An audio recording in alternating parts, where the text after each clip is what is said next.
ॐ स्वामिनारायणः साक्षादक्षरपुरुषोत्तमः सर्वेभ्यः परमां शान्तिम् आनन्दं सुखमर्पयेत्।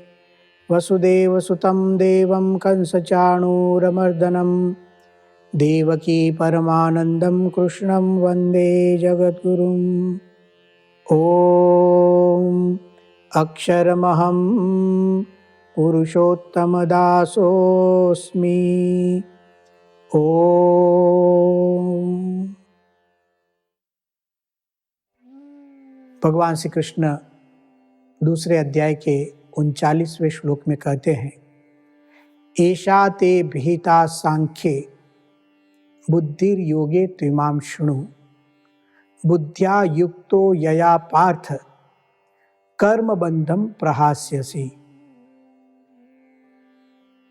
बहुत सी बातें हैं इस श्लोक में करने जैसी, लेकिन एक बार हम पुनः जब भगवान श्री कृष्ण ऐसा कहते हैं कि एषा ते विहिता सांख्ये, अभी तक जो कुछ भी मैंने तुझे बात की वह सांख्य विषयक थी, इसी को मैं सांख्य कहता हूं, ऐसा भगवान श्री कृष्ण ने कहा। थोड़ा सा पुनरावर्तन कर लेते हैं, भगवान श्री कृष्ण ने सांख्य की बातों में क्या कहा, कौन से सिद्धांतों को समझाया। जो कुछ भी बातें हमने भगवत गीता में सुनी, उसका यदि निष्कर्ष निकालना हो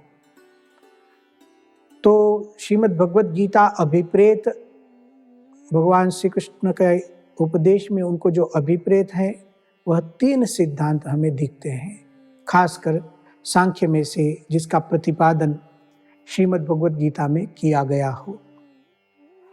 पहला सिद्धांत है देह और आत्मा की भिन्नता। विविध उदाहरणों से गीता में इस बात को हमने सुनी थी। जैसे एक श्लोक को याद करते हैं, वासांसि जीर्णानि यथा विहाय अन्यानि गृह्णाति नरोपराणि तथा शरीराणि विहाय जीर्णानि अन्यानि संयाति नवानि देहि। जैसे हम जीर्ण कपड़ों को निकाल देते हैं, छोड़ देते हैं और नूतन वस्त्र धारण करते हैं, इसी ढंग से दूसरे शरीर को हम प्राप्त करते हैं। आत्मन तत्व नित्य है, देह से भिन्न है। अंतवंत इमे देहाः नित्यस्य युक्ता शरीरिणः। शरीरी जो आत्मा है वह नित्य है, और इमे देहाः, यह जो देह है वह अंतवंतः, नाशवंत है। तो सांख्य का पहला विचार भगवान श्री कृष्ण ने यहाँ समझाया, देह और आत्मा की भिन्नता, उसमें भी देह नश्वर, आत्म तत्व नित्य। सांख्य का दूसरा सिद्धांत आत्मा का स्वरूप सच्चिदानंद रूप, न जायते म्रियते वा नायं भूत्वा भविता वा न भूयः अजो नित्यः शाश्वतोऽयं पुराणो न हन्यते हन्यमाने शरीरे नैनं छिन्दन्ति शस्त्राणि नैनं दहति पावकः न चैनं क्लेदयन्त्यापो न शोषयति मारुतः इत्यादि। अच्छेद्योऽयम् अदाह्योऽयम् अक्लेद्यो शोष्य एव च। तो यह सब बातें दूसरी रीति से आई कि देह और आत्मा भिन्न तो है, लेकिन आत्म तत्व नित्य है, सच्चिदानंद रूप है। सांख्य का तीसरा सिद्धांत जो भगवत गीता ने समझाया वो जगत की नाशशीलता, परिवर्तनशील पूरा विश्व है, इस सिद्धांत को लेकर गीता आई। जातस्य ही ध्रुव मृत्यु ध्रुवम जन्म मृतस्य च। तो इस ढंग से भगवत गीता ने सांख्य की स्पष्टता की। बहुत आवश्यक बातें हैं। यहां फिर से एक बात हम याद कर लें, क्यों भगवान श्री कृष्ण ने पहले सांख्य को रखा। श्रीमद् भगवत गीता को योग शास्त्र कहते हैं, हम आगे जाकर बात करेंगे। तो उन्होंने योग की बात करनी चाहिए पहले, और योग की ही करनी चाहिए, लेकिन उन्होंने सांख्य की बात से शुरुआत की।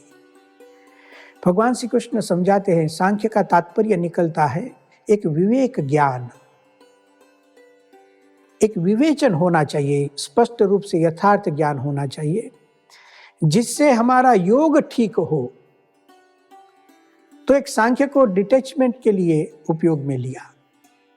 हमें जो देह में आसक्ति है, देह में राग है, वासना है, पहले उसको तोड़ना पड़ेगा।